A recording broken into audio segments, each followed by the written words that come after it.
Okay, yeah. Okay, January 6th, I 2022, wanna play with them. 9 a.m. Finance Committee. Lacey, can you take the roll, please? Young, Yes. Alt, Bowers, Yes.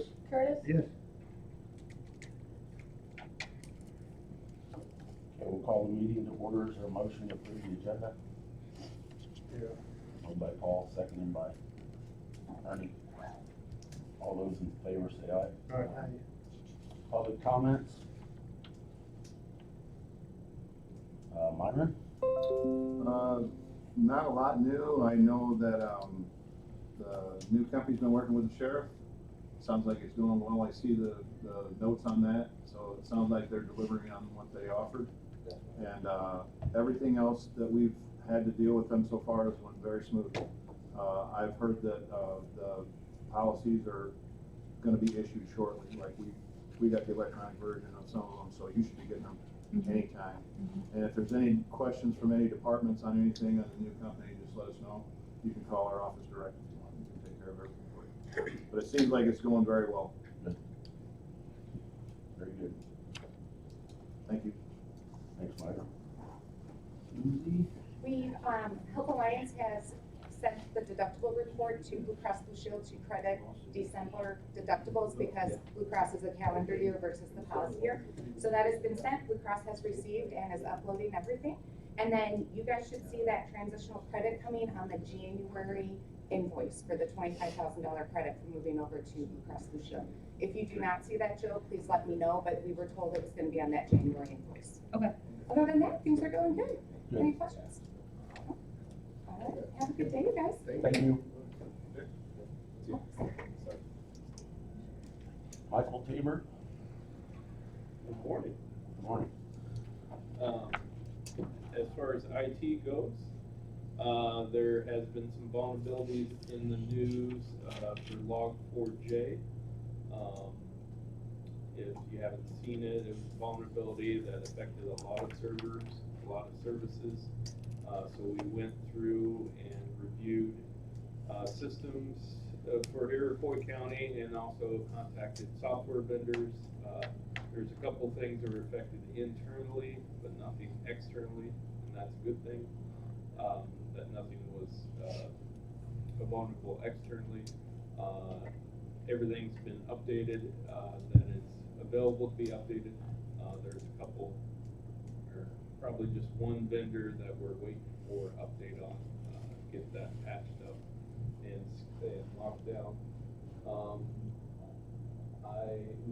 I still need to get quotes for everyone's review on the new SAM for the server room and the new backup server and some UPS battery and UPS replacements. I was hoping to have that today, but I don't, so you should be seeing that next time we meet. Those are the highlights for IT. And, Phone system? Oh, yeah. I missed the elephant in the room. We Tried were to slip hoping, out, did you? yeah. We were hoping that they'd get done, in December. That wasn't the case, but they do have, the phone number porting scheduled for next Monday, so. And they have phones in at the courthouse, as of yesterday. They're doing more testing. The new switches are in, and installed, so, we hope that it goes well on Monday. There's possibility that, it won't, port over. That's always a possibility with, porting phone numbers, but that's part of the process. Usually if a porting goes bad, they reschedule that the next day or a couple days down the road. So all the new equipment's in, we don't have any loaner equipment to have an outage to swap back out. Correct. Good. and I spoke with Greg from Reuter, and they are going to be doing, training at the courthouse on Friday with the new phones, new phone system. And lost my train of thought. But yeah. I don't remember hearing it. One side note, for us to have more discussions about in the future, now that, the courthouse is using the phone system, now that we have a one phone server configuration, the connection between the courthouse and the admin building is the point of failure that would cause the courthouse to lose services. That was my other thought. I sent that email out to all the department heads, informing them of that, so. So, you know, it's probably been discussed in the past, but I know it hasn't been discussed, since I've got on.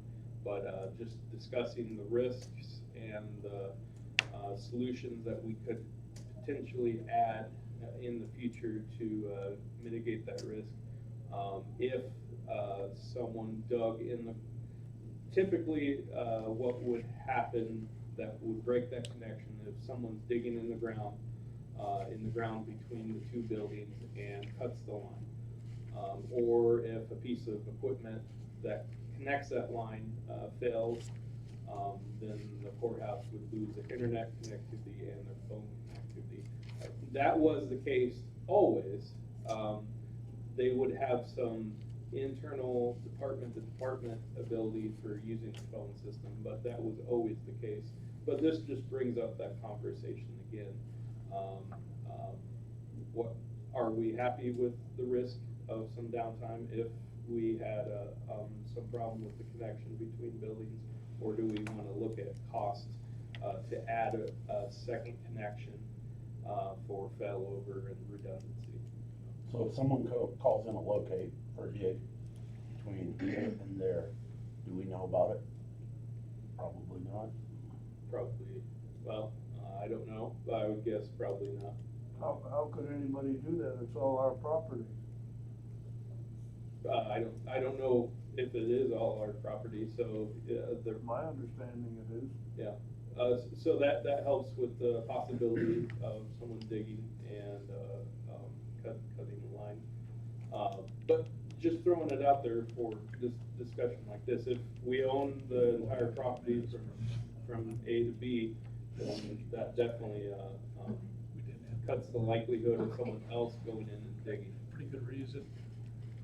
Well, I guess to your point, there has been an outfit going around Watsika putting cable in, I guess, for TV or whatever. And they were out here on our property doing that, and they never contacted us about it, as far as I know.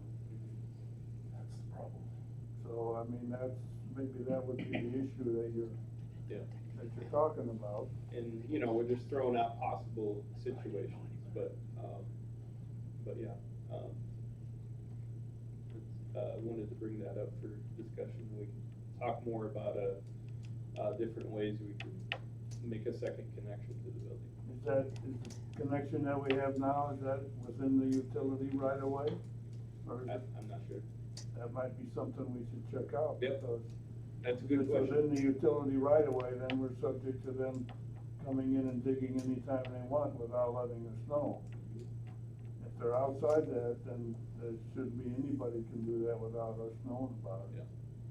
I think that's a good, question, and for us to have that information would be helpful for us to make decisions and just to know for future reference, if someone starts to do some digging. Do we have a GPS location on that line? I don't know. I believe Reuter helped put that line in a long time, a while, so that would be the first place I'd go to check, but, we'll have to dig around and ask around. Should we talk to Chris Drake? You might know, that'd be one possible way, but, How deep is the cable? again, I don't know the answer to that Just either. below the surface, or is it down 4 feet, I remember when it was put in, but I don't recall anybody identifying the exact location, but boy, we should have a record of that somewhere. I can tell you, 911 Sure. has a fiber line running across to the courthouse for connection to the sheriff. And I can tell you've got at least one fiber running to circuit clerk, or to the server room there. Yeah, well, and I'm curious if, the 911 sheriff line is in the same conduit as the courthouse and admin line. I'm not sure about that either. If I remember the story, I thought they were done at about the same time, so That I would makes hazard a sense. guess that they probably are. Yeah, yeah. So we'll get more information on that. Definitely the location and who installed it. And the big question is, let's say if the unforeseeable does happen where it gets cut, who do we call to have someone come out right away and fix it? Do we have, someone's phone number that can do that? That to me is speaking of the actual physical line, that's the piece of information that would be very helpful if something did happen. So yeah.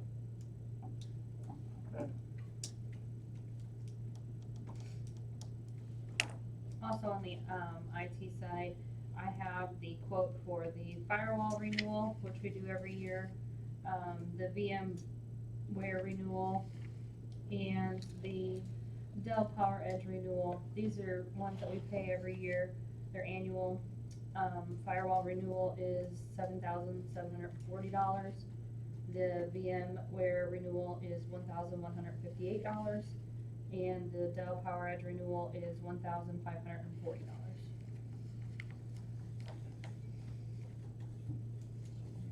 Make a motion to pay that bill. I will have the quotes to Michael today, and then the claims will go to next month's meeting. Anything else, Michael? Nope. Department head reports. Randy, you wanna go first? I can, yeah. Nothing much from a financial point of view, but I did pass out to everyone a new county board district map that was created by Bruce Harris and Associates. It's a little more professional looking than the map we had in our redistricting ordinance, but it costs a lot of money to have that map made, and we're also having some layers added to the GIS that will include county board, congressional district, House and Senate districts as well. And Bob has agreed to pay for those out of the GIS fund. So I just wanted to share that map with everyone, so we have a nice looking map now. From an IT point of view, we've been working with, Adam's been working on our recording, our main recording computer. We've been having some memory issues, not sure how to explain it, besides it needed more RAM, possibly a video card, is that? Did the software vendor do a change? The software vendor did an update, and so ever since then, it started to slowly give us issues to where now, if someone's in recording a document, computer freezes and we can't move forward or do anything with it until there's a reboot, and then possibly get the memory error, possibly not. So it's kind of a big issue for my office because it leaves us dead in the water, and also causes the community that is in recording to not have faith in our recording system. So with that, Michael and Adam have ordered a video card, is that what it is? Yeah. That will hopefully take care of the problem. If not, we're gonna be on to troubleshooting more. I don't know of any other counties that have had this issue. Fiddler didn't tell me that other counties were having the issue and gave an idea of how to fix it. So, right now, we're kind of just waiting for that card to come in so Adam can update it. And that's not a guarantee that it's gonna fix the issue, Right. that's just the software vendor's recommendation. Right. So, One thing that we could ask them is if they can revert the update back to the old version. I'm guessing that's not an option. it is not an option. We like that to be an option. Yes, In these absolutely. situations. Absolutely. But, So anyway, that's where we're at, and then, just as a reminder, because Clint asked on the way in, petition circulation starts on the 13th, and we have packets ready for anyone interested in picking packets up to run for county office, county board, precinct committeeman, anything like that. Okay. Kurt? Nothing in my office other than we're just cleaning out old files, getting ready for next year, so.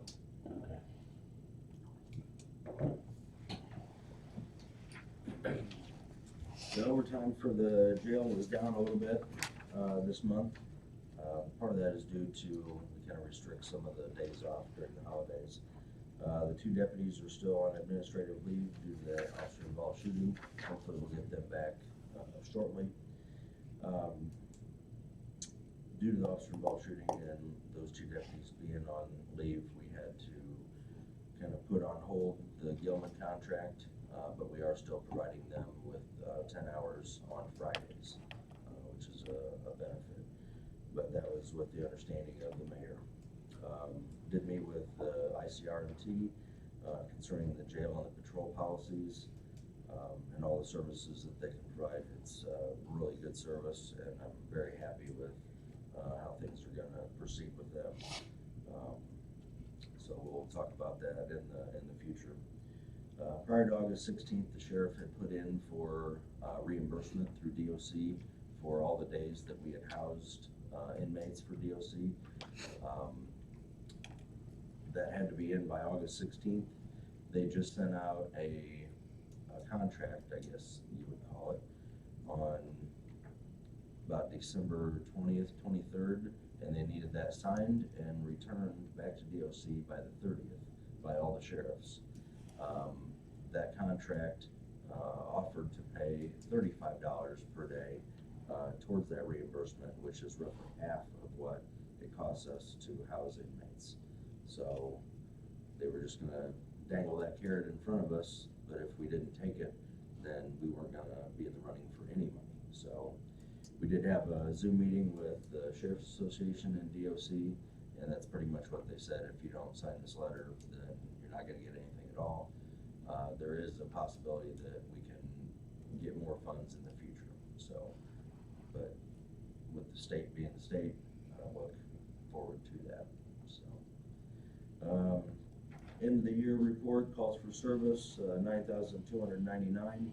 Those are similar numbers that the sheriff had previously reported in other years. It could be a little bit different depending on how you look at the different calls in the CAD system. Prisoners booked in, adults 558, juveniles 11. Average daily population of the jail is 18. Average length of stay, or 19. Average length of stay is 18 days. That's down from last year. 18 inmate transports to DOC, which is down from the previous year. 41 inmates picked up from other counties. That's where they were arrested on a warrant in, say, Champaign or Kankakee or other areas. That's down a little bit. Civil process was down, mostly due to no evictions. Tow reports were up, accident reports were up, and offense reports were up.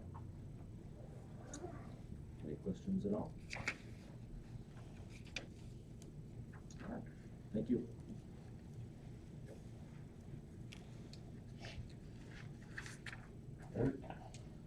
ETSB was planned to meet last night. Unfortunately, they did not have a quorum. They are currently entertaining bids for a 911 phone system, as well as the GIS flyover. The 911 phone system and the GIS flyover both have the potential for next gen 911 grants, which is going to be due here at the end of the month. So the plan is to reschedule the ETSB for another meeting here later this month and go from there. This will allow us to write the grants. So the GIS flyover is the pertinent part for this committee because that is a big help to Iroquois County. Our current GIS flyover is from 2014. So anybody that's used the GIS page that's out there, that's quite old as far as imagery. The usual that a lot of these companies and groups are seeing from that is about a 3-year flyover. We're low growth, so it's not a huge deal, but it is something that Bob does have on his radar. So this will save Iroquois County some money at the end of the day, as long as the grant's approved for it. That's it. Okay. John? About the only thing I wanted to mention is that we received a $1,200 dues check back from UCCI, dues covering 2021. And I was surprised to see that the invoice for the coming year is only $300. And they attributed that to the fact that we now have ICRMT as our insurance carrier. I don't know if at the end of this year, if we'll get the $300 back, similar to the way it's been in the past. I guess we can hope so, but just the fact we only are having to lay out $300 in advance, I guess is a plus for us. So that's another benefit to ICMRT. That's it? That's it. That's all I got at the moment. No. Jill? Okay, so on the county board side, I mentioned earlier, the first payment to ICRMT went out. And the workers' comp invoice was for $9,900 and some change.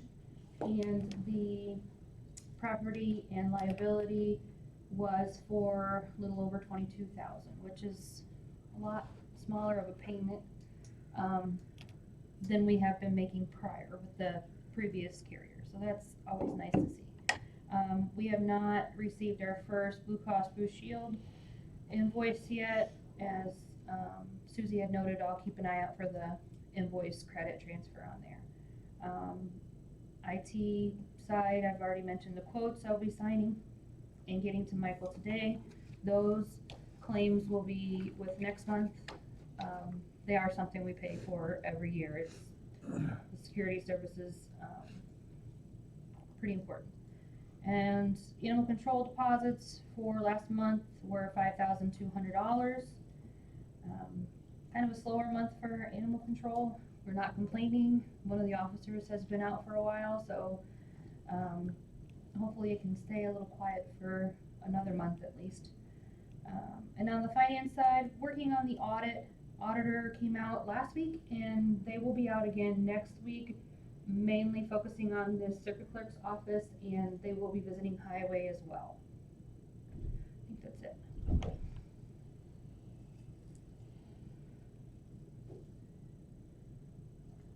All right, funding, the joint dispatch, is there any news on that? Not yet. I kinda got short-circuited with the holidays and a couple other things, so we'll hopefully have that ready next month. Okay.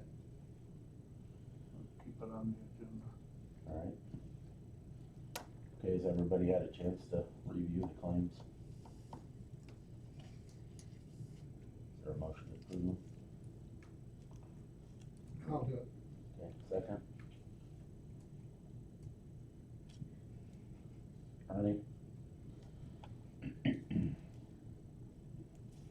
We'll Yep. take a roll call vote. Young, Yes. Alt, Yes. Bowers, Yes. Curtis. Yeah.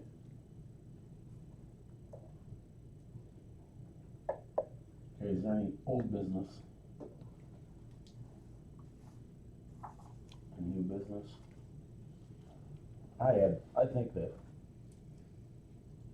we as a county board, or I don't know where this comes from, but I think we need to do something for our policemen, especially after this Kankakee thing, to show them recognition that we really appreciate what they do, because this is hitting pretty close to home. So I don't know what that is, but Well, the incident we just had in Danforth is about as close to home. You'd want it to be. I sure wouldn't want it to be any closer. fortunately, no. Fortunately, no fatality there, but certainly a distinct possibility of it anytime a weapon is discharged. That's what they're for. So I don't know what we need to do, or. Well, I guess we could entertain the possibility of maybe a resolution to acknowledge all that. I think that might be one direction we could go. sure at the moment what else, unless somebody has some other ideas or suggestions. That's what I had in mind, I guess. Something that the committee would like us to do. How expensive would it be to, when one of them's out on patrol, to have two of them ride together? I mean, I don't know. That's fine. It's gotta be expensive. That would probably be the main issue with something like that, finding the money to be able to cover the cost of it. But it's getting ridiculous. Chicago, all the way down, they're shooting them like crazy. Well, on the radio this morning, there was some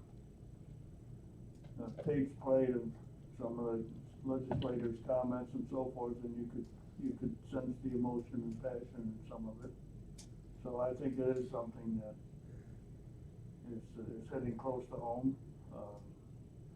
Maybe one thing out of all of this that might be something that we could all focus on in some way, shape, or form, wherever we have areas of influence or contact, would be, I think this is demonstrating the foolhardiness of the legislation that was recently passed.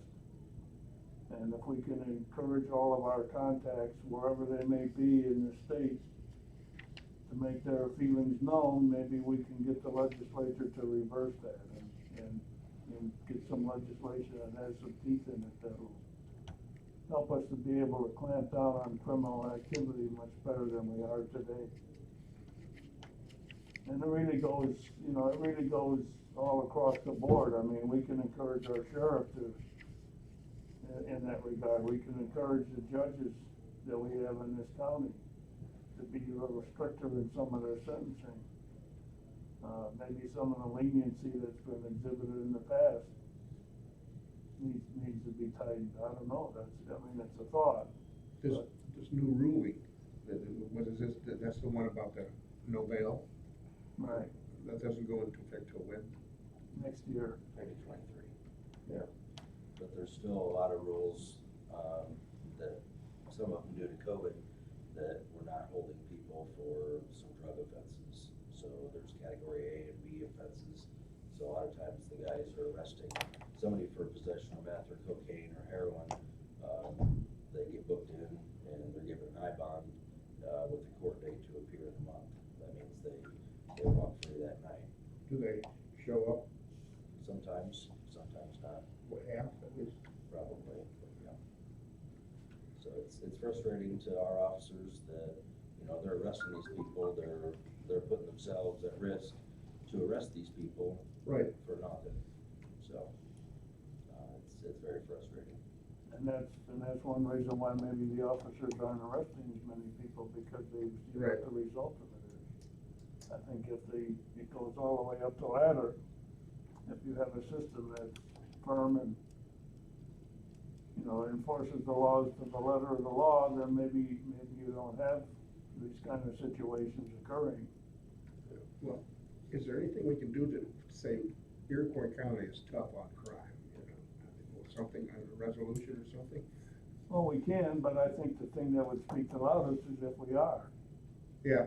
I mean, that's a reputation that gets around in a hurry. Like if they say there's no bail, say not in It's Iroquois just County. like, the best example that I could give it, Paul, is like with the wind farms. The wind farms came here 15 years ago and they wanted to embrace the whole county. And the county board said no, and we enacted an ordinance that was a little bit stricter and so forth, to try and protect ourselves. And when they saw that, they said, well, we're gonna go somewhere else, because it's easier. Yeah. And that's been the case. Well, with crime, the same kind of situation would occur. If we're tough on crime and it starts at the top all the way down, Right. I think the reputation gets out. Yeah. We're gonna commit a crime, stay out of Iroquois County. Right. By and large, I think if you measure Iroquois County with other areas, I think we're not near the top of the list in terms of crime, but we certainly have crime occurring. And we certainly have, especially in the area of opioids, we have an increasing problem. And again, if people get arrested and get, as Clint said, they get booked in and then they walk free, and then they don't even bother to show up for their court date, they're laughing at the criminals. So you gotta go out and get them again, yeah. Yeah. So it's a problem that, you know, yeah, I think it wouldn't be a bad idea if we really are serious about doing something as a board, maybe we should get our two judges over here and talk to them and get our state's attorney over here and have a discussion about all this and find out, Is you the know. majority of this incarceration due to opioids and stuff, drugs? The underlying cause, yeah.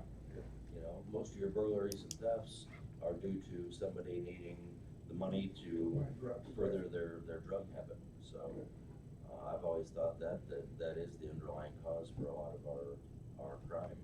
You know, you have a lot of sexual assaults and other crimes due to drug abuse as well. So let me say it this way. Somebody opioid drugs use, you arrest them, they get out easily the next day. Yes. They don't show up for court, we go out and get them and bring them back in and then for court. The judges need to do something about that at that point, you know. There's, so they would have, say, a $300 bond. If they didn't have the $300 at that time when they were arrested, they would go to court. The judge could reduce that bond or send them back to jail, and they would sit until they can get the money for that bond. And then they gotta go through withdrawal, your jail. Yes, yes. So that's why we've been working with the medical assisted recovery program. We're trying to institute that in the jail, which that's going to help the people that are having the withdrawal symptoms in the jail. So that's gonna help out our medical and our other liability costs. So that's why we're going with the telecourt and the telehealth.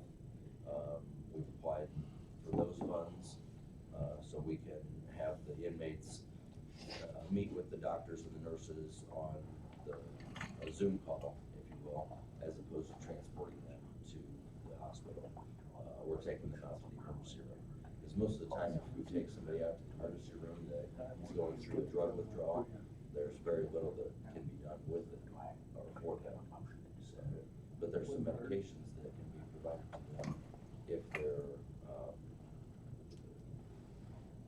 if that is something that they can have. But that would be by the nurse would. Do they have to say, yes, I want the medication, or? Yeah, they do. Yeah, we can't force medication on people. Seems like a bad cycle. Well, and there's other things that enter into the cycle too. You have to recognize that if you make enforcement of laws stricter, if that leads to more people being in the jails, who pays for that? Right. And if you talk about that with the state's attorney, he'll tell you that he's only got one assistant right now. He's short one person and he can't find somebody to fill his vacancy. So there's things that enter into the picture that we have to recognize and somehow find a way to work towards a solution. Yeah. I know the state's attorney indicated recently that he's been offering, I think it was a starting salary of $52,000 and now he's up to 55. For an attorney. Right. So whether that's gonna produce any fruit for him or not, it hasn't yet. But he's not here today to tell us that, and he wasn't at the judicial meeting yesterday either, so. I'm not sure what the status of that is, but I haven't heard that it's getting anywhere. But those are things that enter into the picture. You put more people in jail, and especially with these druggies, then you have not only the cost of housing them in the jail, but usually their medical costs are a lot higher than your average prisoner. And we have to pay that too. So if you're prepared to do those things, it's great. If you're not prepared to do them, you're suffering the consequences. Then the problem gets bigger. Right. So at some point in time, we have to say enough is enough, and we're gonna take the step to do something about it. But that's why I said, in essence, it's really a statewide problem. And all of us probably have friends, relatives throughout the state that we can be talking with about this and taking a proactive, positive stance on it. But I would certainly support the idea of having a resolution at the next board meeting to cover some of these things, if the committee so desires to make a motion to that, in that respect. I think those are all the things that our policemen deal with. And that's, I'd like to make a motion to, create a resolution to show appreciation to our police force. Is there a second? Ernie? General vote. All those in favor say aye. Aye. Motion carried. Cliff, do you have anything else? Yeah. Is there any other new business? If not, is there a motion for adjournment? Ernie, Paul seconded. Yeah. All those in favor say aye. Aye. Thank you.